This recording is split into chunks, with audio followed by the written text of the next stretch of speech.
Hello, guys and girls. Welcome to Study Attic. I am Tushar Pathak. Last time हमने ये पढ़ा था कि डच और डेन्स इंडिया में आते हैं और फिर उनको कैसे यहाँ से भगाया जाता है या कहीं और उनके साथ ट्रीटी कर ली जाती है ब्रिटिशर्स के द्वारा. आज हम जो चीज़ पढ़ने वाले हैं वो है एडवेंट ऑफ फ्रेंच. फ्रेंच वो लोग थे जो भारत में सबसे लास्ट में आए और सबसे पहले चले गए, लेकिन फिर भी 1740s के अराउंड वो टाइम था कि जब फ्रेंच अपनी पीक पे थे, उनका वर्चस्व था इंडिया में.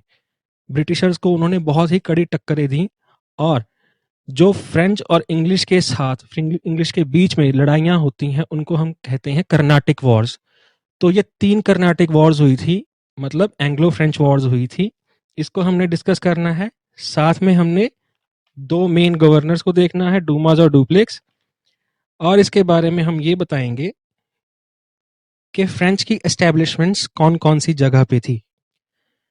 ब्रिटिशर्स को हम बाद में पढ़ेंगे, वो हम एक बार ही स्टार्ट करेंगे और जब तक देश इंडिपेंडेंट होगा तब तक हम उसको कंटिन्यूटी में बनाए रखेंगे.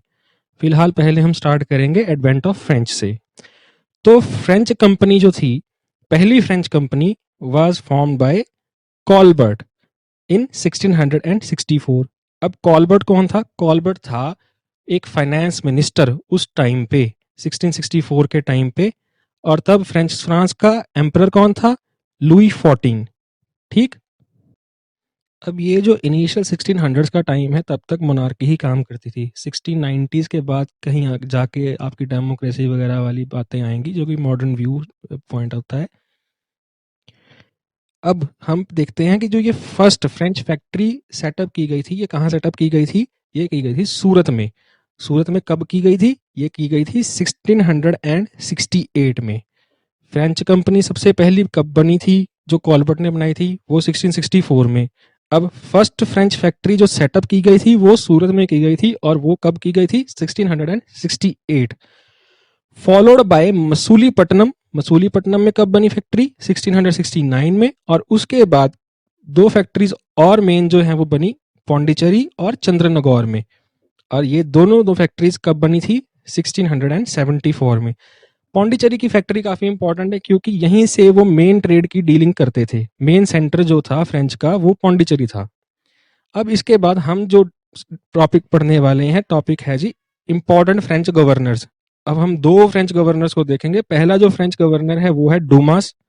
ये पहला ऐसा फ्रेंच गवर्नर था जिसने इंडिया के साथ ट्रेड को प्रॉफिटेबल बनाया और प्रोस्पेक्ट्स ऑफ पॉलिटिकल विजन, इसको भी ध्यान में रखा. मतलब पॉलिटिकल प्रोस्पेक्ट्स को भी बढ़ाया, साथ में ट्रेड को भी प्रॉफिटेबल बनाया. हालांकि बहुत सारे गवर्नर्स थे फ्रेंच के, लेकिन उनमें से 2 ही हमने इंपॉर्टेंट को ऐसे देखना है. एक डूमास है और दूसरा है हमारे पास Dupleix. Dupleix was the first governor जो कि internal political wars of Indian rulers में इन्वॉल्व होता है. डुप्लेक्स के द्वारा ही इस आइडिया का निर्माण हुआ कि India should pay for the creation of European forces in India. मतलब इंडियन रूलर्स को बोला गया कि हमारी जो यूरोपियन फोर्सेस हैं वो ज़्यादा सुपीरियर हैं, उनकी एफिशिएंसी बहुत ज़्यादा है और उनके वॉर करने के जो तरीके हैं वो मॉडर्न हैं, और पुराने जो तरीके हैं जिनसे आप जिनको आप यूज़ करते हैं वो अब पुराने हो चुके हैं और वॉर जिताने के लिए आपके लिए वो इनफ नहीं है. इसलिए आप भी यूरोपियन फोर्सेस को अपने पास रखें. आप उनका हमें भाड़ा दीजिए, किराया दीजिए, पे कीजिए उसके लिए, और अपनी सुपरमेसी को यूरोपियन फोर्सेस को रख के बढ़ाया जाए.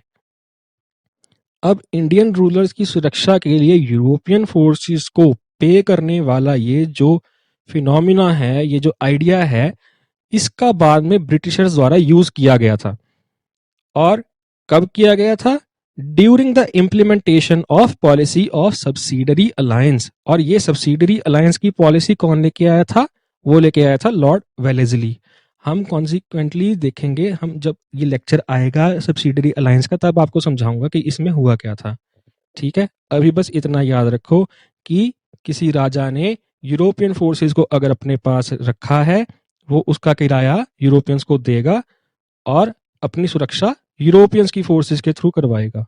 और यही बहुत सारी जो प्रोविंसेस हैं उनके पतन का कारण बनेंगी. ये पॉलिसी ऑफ सब्सिडरी अलायंस, इसको हम बाद में देखेंगे ब्रिटिशर्स के टाइम पे। ठीक, फिलहाल आगे बढ़ते हैं। अब फ्रेंच ईस्ट इंडिया कंपनी जो है फ्रेंच सरकार द्वारा कंट्रोल्ड एक कंपनी थी, जो कि 1664 ईस्वी 1664 में भारत में व्यापार के लिए आती है। फ्रेंकोइस मार्टिन एक गवर्नर थे उस टाइम के, उन्होंने 1673 में पौंडीचेरी को शेर खान लोधी से एक्वायर कर लिया और वहां के पहले गवर्नर बन गए। तब उन्होंने उस जगह का नाम बदलकर क्या रखा, Fort Saint Louis, Fort Saint Louis रख दिया। ठीक, 1742 में लॉर्ड डुप्लेक्स को पौंडीचेरी का गवर्नर जनरल बनाया जाता है। ठीक है, तो 1742 में डुप्लेक्स जो है पौंडीचेरी के गवर्नर बन जाते हैं। डुप्लेक्स बहुत ही एम्बिशियस पर्सन थे।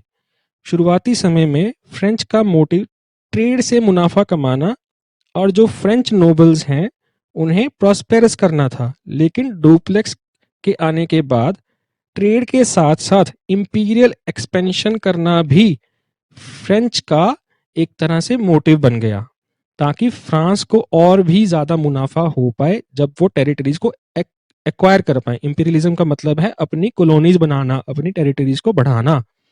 ठीक है जी। अब लॉर्ड डुप्लेक्स को ये कमर्शियल से इंपीरियलिस्टिक शिफ्ट इंग्लिश और फ्रेंच की दुश्मनी का कारण बन जाता है।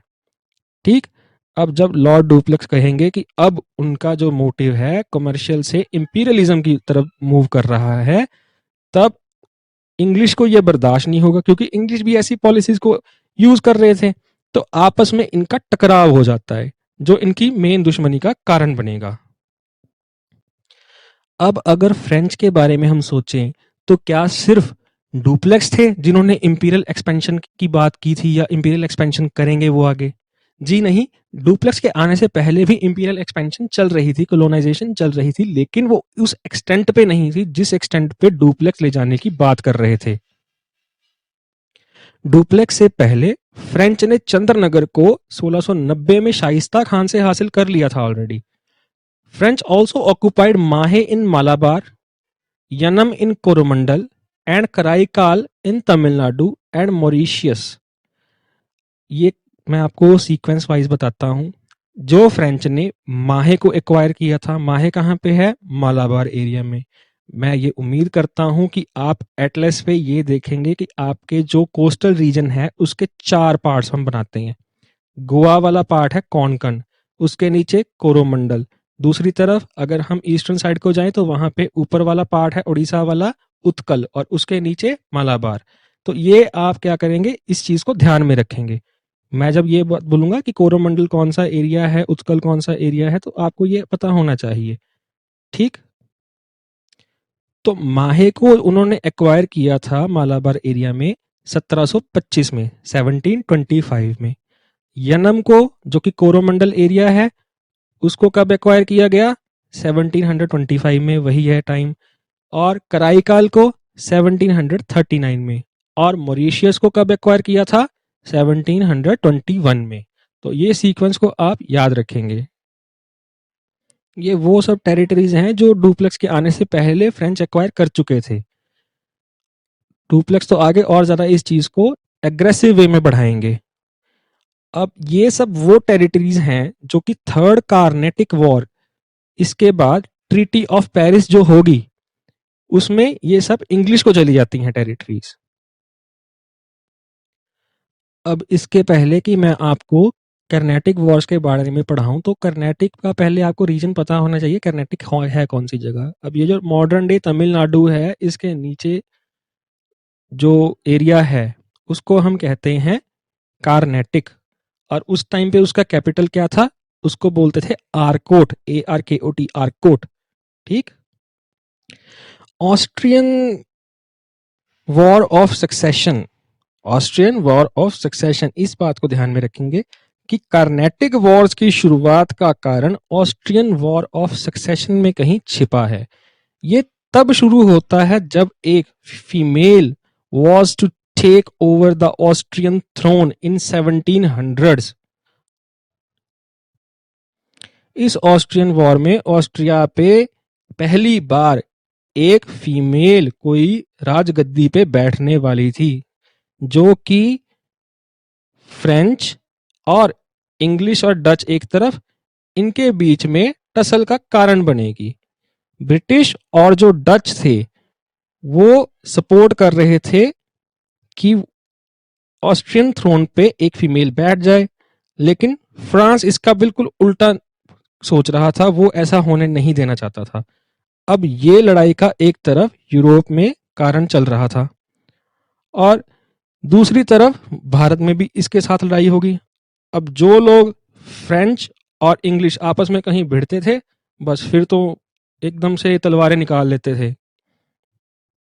बहुत ही एग्रेसिव पॉलिसीज थी इनकी एक दूसरे के प्रति। अब आप ध्यान रखेंगे जो फर्स्ट कार्नेटिक वॉर है उसका टाइम क्या है, वो है 1746 से लेके 1748।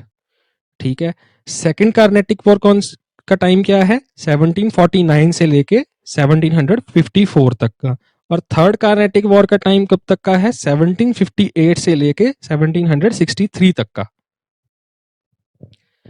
1760 में बैटल ऑफ वॉन्डी वॉश के साथ ही फ्रेंच की हार हो जाती है और उन्हें पौंडीचेरी तक कन्फाइन करके रख दिया जाता है, जस्ट लाइक पोर्टुगीज जिन्हें दमन एंड दीव और गोवा के रीजन तक कन्फाइन करके रख दिया गया था जब उन्हें हराया गया था।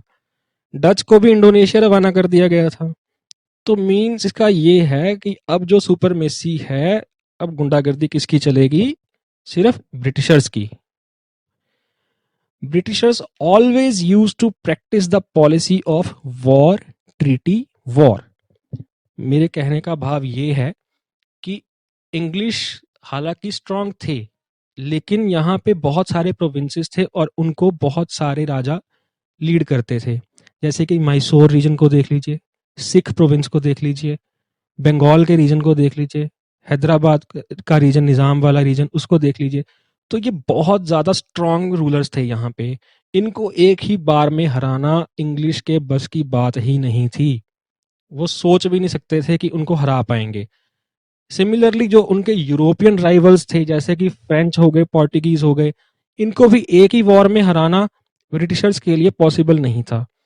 तो वो क्या करते थे, एक बार वॉर करते थे, फिर वो माफी मांग के ट्रीटीज साइन करवा के, सुलह आपस में कुछ इस तरह से करवा के, उनको कुछ फाइन भर के पीछे हट जाते थे और अपनी वॉर की तैयारी शुरू करते रहते थे। सामने वाला ये सोचता था कि अब मैं इनसे जीत चुका हूं और मैंने इनको फाइन लगा दिया है, पनिशमेंट दे दी है, और अब ये मेरे पास दोबारा मेरे पर अटैक नहीं करने आएंगे। लेकिन उसके बाद क्या होता था, साल 2 साल बाद वो अपनी प्रिपरेशन करके ब्रिटिशर्स फिर से अटैक करते थे। बार बार ऐसे वो अटैक करके और ट्रीटी करते थे। जब उनको दोबारा से हराया जाता था तब फिर से वो माफी मांग लेते थे, फिर से ट्रीटी साइन होती थी, फिर से फाइन भरते थे।